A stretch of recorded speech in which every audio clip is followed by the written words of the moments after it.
Body parts. They've been selling body parts. That's old, that's not new. That's why black people don't like to go to hospitals. They go to get their toes clipped, their fingernails clipped, and they wake up and their foot's gone. They've been utilizing the organs of black people for years, the organs and the body parts and the members of African-American people, and that goes back to George Washington. There's a long-time myth that George Washington had wooden teeth. We've heard that myth growing up in school. The reality is George Washington did not have wooden teeth because common sense will tell you you can't put wood in your mouth, it gets wet, and wet wood is useless. What George Washington did, he had the teeth of his African slaves yanked out of their mouths, and he made dentures out of these teeth, and they're on display. His dentures are on display at museums right now.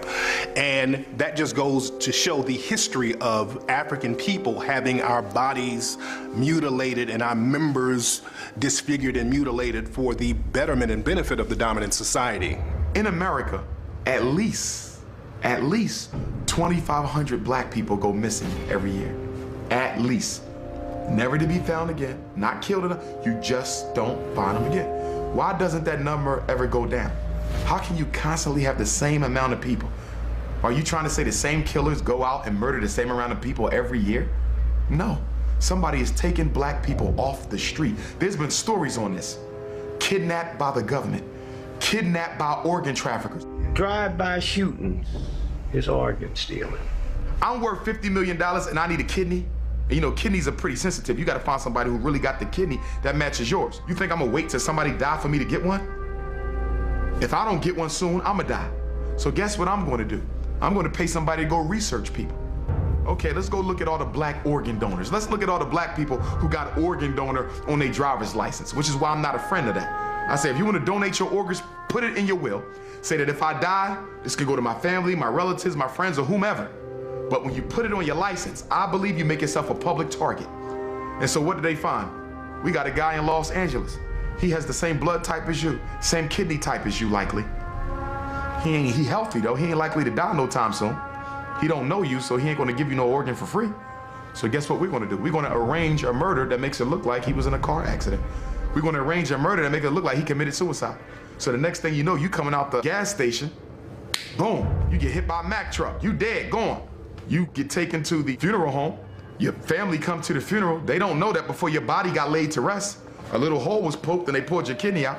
A lot of people don't know, when you get arrested or even when you get convicted, a lot of times law enforcement or police will swab your mouth for DNA. And now they have your DNA record on file, they have your genetic information on file. And you have to understand, with law enforcement, a lot of times they'll sell your information to tabloids and, like, especially celebrities, they sell their information to tabloids and magazines and news outlets all the time. So it's not a stretch to believe that they won't use your DNA or your genetic information for nefarious reasons. You, my son. Cops come by and inform me you just been shot dead. You don't have jurisdiction over that body. That's the coroner. You can't get that body till the coroner release you. So we'll get released, we go down and pick it up, and I see all these cuts and these stitches. I just thought they was doing a routine investigation, following the family. I didn't know they took your organs. I'm under all this stress, my son is dead. Now you buried now, I can't dig you up because the court got to have permission. Most of those cases is organ stealing. It's been known for a long time, even back in slavery times, that black organs were considered superior genetically to other folks' organs.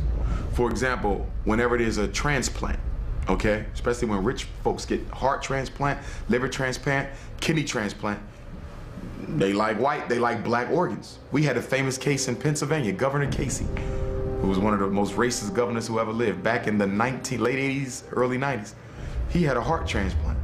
Guess whose heart they gave him? A black person's heart. Down in Georgia, there was a case of an African-American 17-year-old kid who was found mysteriously dead at school. He died in the gym, they did an autopsy and they buried him. His family, they weren't satisfied with the results because they still wanted to know what happened to their son. They had the body exhumed, found out that his organs were missing and his body was stuffed with newspapers, and people are still trying to find answers. The officials down there in Georgia, they act like they don't know what's going on. There was another case out here in California. A young African-American man was found dead in Death Valley in the desert All of his organs were missing. His liver, heart, lungs, kidneys, all gone. There's a case in the UK recently. A Somalian girl was brought over there for organ harvesting. They found out that they were going to harvest her organs, and they stopped that. There was another case in Asian couples. They went over to Africa. They adopted a black girl. 2 weeks later, she was dead. So these cases of organ harvesting are just going on all over the world, and people are being real quiet about it. The Rodney King riots. The cops arrested 18,213 black folks. They couldn't account for 10,000 of them. That's what happened in New Orleans. Remember when you saw those helicopters? They were picking up all them black babies and taking them up in the helicopter. And my husband and I sit there and said, we wouldn't have sent our son with them. I don't care who they was. We'd all died in the water together. We wouldn't have sent our baby up there. And they never got a bunch of those children back, as we all know. Organ harvesting in Africa, it's a business.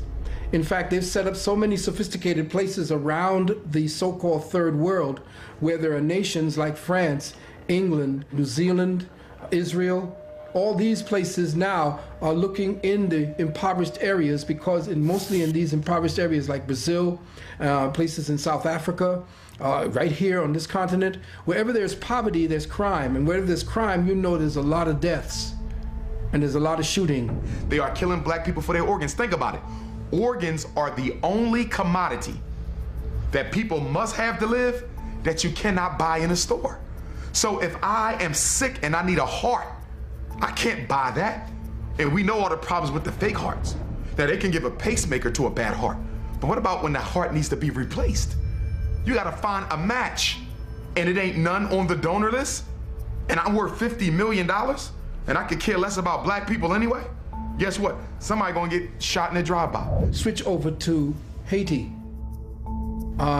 Jean Bellerive, at the time, he was the prime minister at the time when Haiti was hit with that earthquake that killed over 130,000 brothers and sisters down there in that island. They had a report on CNN with Jean Bellerive, and he said specifically that there was organ harvesting and child kidnapping going on. And we have already reports of a lot of trafficking, even of organ trafficking. Of organ trafficking? Yeah. Now? Now, already. Of the victims of the earthquake? Yeah. So, do you know that for sure? Yeah, I know that for sure, and it was discussed in Montreal during the conference.